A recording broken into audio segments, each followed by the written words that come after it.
தாமரப்பூவுக்கும் தன்னுக்கும் என்னுக்கும் சண்டையே வந்ததில்ல. மாமன அள்ளி நீடாவணி போட்டுக்க மச்சினி யாரும் இல்ல. தப்ப கோழி தொட்டாப்பு கஞ்சி எல்லாம் செய்த போல கண்ட போதே இந்த மூஞ்சி நடிச்சு போச்சு நெஞ்சுக்குள்ள.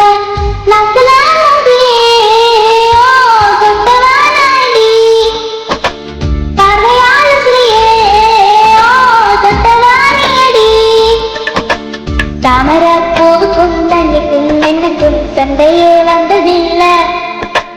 மாமன அள்ளி நீடாவணி போட்டுக்க மச்சினி யாரும் இல்ல.